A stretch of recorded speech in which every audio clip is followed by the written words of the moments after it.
Our story begins in a world soaked in mystery and blood, where the moon itself decides who deserves to live with honor and who is cursed for eternity. On one fateful night, beneath the glowing blue moon, a child was born, Vanitas, a vampire unlike any other. Because his birth didn't align with the sacred red moon, other vampires despised him, calling him impure, a monster who should never have existed. From that day, Vanitas swore one thing: to destroy every red moon vampire who ever mocked him. Years later, rumors spread across the human world, whispers of a newborn vampire surfacing again, something people believed was impossible since vampires were wiped out long ago in a brutal war with humans. As debates spark across the city, a sudden scream echoes. A young woman collapses in the crowd, her skin pale as snow. Before she can hit the ground, a young man darts forward, catching her just in time. Calm and polite, he asks if she needs to go to a hospital, but she smiles weakly and says she only suffers from anemia. Her name is Amelia, she says before asking his. He opens his mouth to reply, but the loudspeaker cuts through the air. The airship from Paris has arrived. The two of them are passengers on that very ship. Curious, Amelia asks if he's visiting Paris for sightseeing. The young man shakes his head. He's searching for something known only in legend, the Book of Vanitas. She chuckles, asking if he really believes such a book exists. He answers softly, "I'm not sure, but my old mentor sent me a message saying it's in Paris." That's when we finally learn his name, Noe.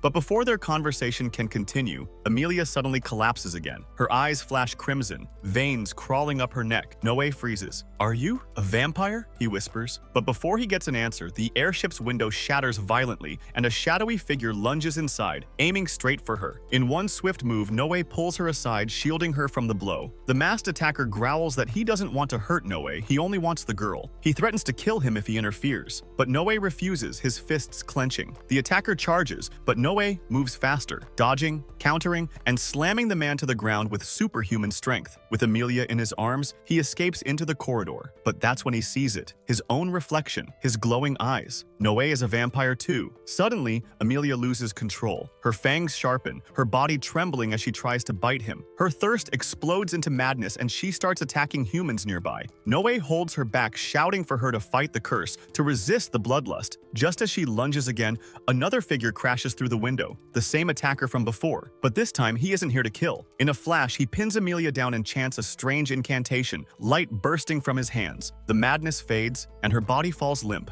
Noe, shocked, demands to know who he is. The man smiles calmly. "I'm a doctor for vampires." His eyes shine an otherworldly blue as he opens a magical book that glows like the moon itself, the Book of Vanitas. Using its pages, he reverses Amelia's curse. Her true name is revealed, Chlorophyll, the real girl hidden beneath the monster. But before they can breathe, the police storm the airship, shouting orders to arrest everyone. A chaotic chase begins, ending with a rock accidentally falling on the doctor's head. Noe saves him, pulling him out of the wreckage. Under the night sky, Noe looks up to see the blue moon shining brightly, the same cursed omen he once saw as a child. The doctor finally introduces himself properly, Vanitas. He explains that he's human, not vampire, but the book was entrusted to him by the original vampire of the blue moon. He says that cursed vampires are increasing everywhere, something dark is spreading among their kind, and if they don't uncover the source, it will destroy them all. Noe, moved by his resolve, decides to join him. But fate isn't kind. They're both arrested for the chaos on the airship and thrown into jail. There, Noe learns that their possessions, including the book, some have been seized. Vanitas casually says he never wanted the book for power. His mentor just asked him to confirm its existence. Before long, the guards release them under orders from an influential noble. Stepping into the bright streets of Paris, Noe is stunned by its beauty, the contrast between life and shadow. As they walk, Vanitas tells him about the ancient war between humans and vampires, how after the peace treaty, vampires were forbidden from attacking humans. Many vanished, but some stayed hidden among people. The queen herself appointed a vampire named Parks to maintain balance between the two worlds. That's exactly who summoned them. Inside Parks's mansion, Vanitas is recognized immediately. Parks returns their belongings and listens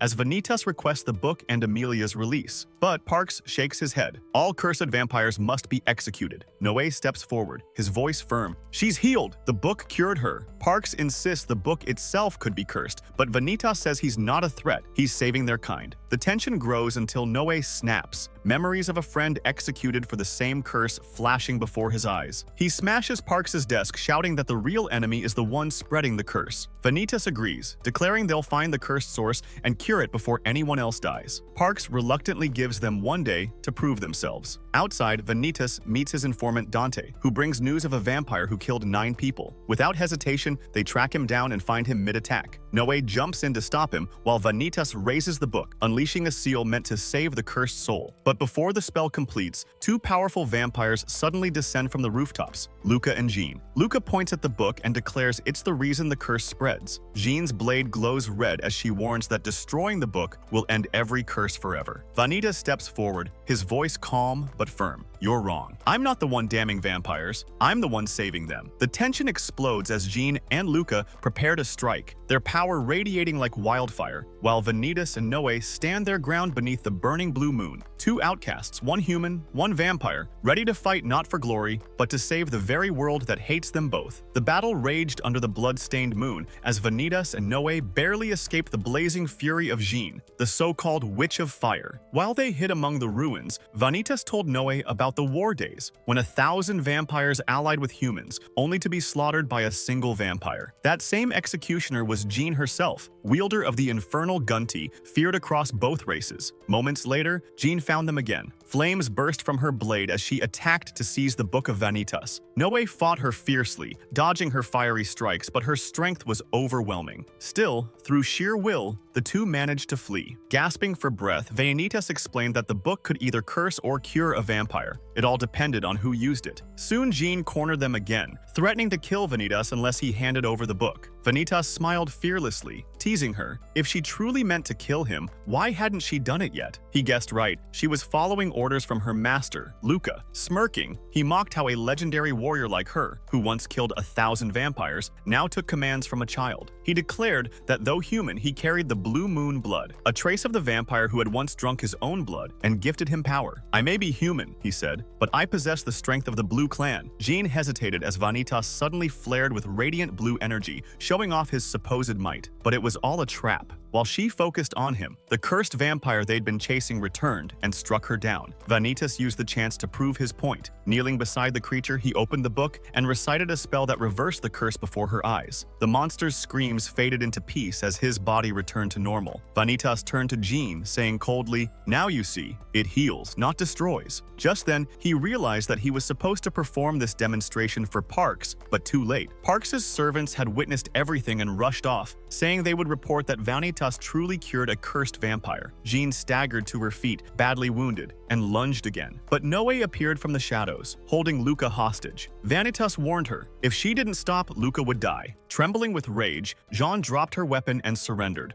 only to escape moments later, snatching Luca and disappearing into the night. Back at Parks's office, the noble kept his word. He delayed Emilia's execution but decided to confine her, and Vanitas as well, in his hotel under surveillance. That book, Parks said grimly, is both salvation and damnation. I'll keep my eyes on you, Vanitas agreed, promising to help solve every case of cursed vampires in Paris. He was allowed to stay at the Royal Hotel, where he later sat with Emilia, explaining something chilling. Every vampire he had treated saw the same vision before being cursed, a dense fog, and a procession led by a figure called Charlatan. Emilia strained to remember. Yes, she had seen something like that. Parks then pulled Noe aside, revealing that he knew his identity. He had received a letter from Noe's old mentor, asking him to assist the boy. You, Parks said, are one of the rare vampires who can see another's memories by drinking their blood. Hearing this, Emilia offered her blood willingly. Noe bit her wrist gently and was pulled into her memories. A suffocating fog, a silent parade of distorted vampires, and from the mist, a terrifying shadow whispering, "Welcome to the masquerade." She had tried to run, but the shadow found her. It was Charlatan himself. Suddenly, a girl burst into the room, claiming she overheard everything. Her name was Dominique, and she had known Noe since childhood. She whisked him away to a secret place with Vanitas following. When Dominique asked why he came, Vanitas grinned, saying she was trying to steal his partner. They soon reached a hidden realm, the underground world of vampires. Dominique revealed that they were heading to a grand masquerade ball where someone might hold answers about Charlatan. She confessed her fear that a man named Mon would end up fighting cursed vampires there. At the masquerade, masks glittered under chandeliers. Vanitas wandered off with Dominique, while Noe, Mon, accidentally bumped into Luca again. Recognizing him as a friend, Luca pulled him aside to talk privately. Meanwhile, Dominique warned Vanitas Vanitas that if he ever hurt Mon, she wouldn't spare him. She was also puzzled that a human possessed such power and dared to use the name Vanitas, the very name of the vampire who once wanted to annihilate their kind. Vanitas replied coldly that vampires knew nothing of the truth. Then, stepping into the center of the hall, he raised his voice for all to hear. "I am human, but of the Blue Moon lineage." He lifted his sleeve, showing the blue sigil on his hand and revealing the Book of Vanitas itself. "This book may curse vampires," he shouted, "but I'll use it to save them. I fight to avenge the real Vanitas, the one who was betrayed by his own kind." Gasps filled the hall. At that instant, a vampire woman appeared. It was Luca's sister, and she commanded the others to kill him. But before they could strike, Jean appeared again, blocking the blades. When Noe asked why she saved him, Luca quietly said, "Because I asked her to." Suddenly, a dark fog swept through the ballroom, the shadow of Charlatan himself watching gleefully from above. Two cursed vampires appeared,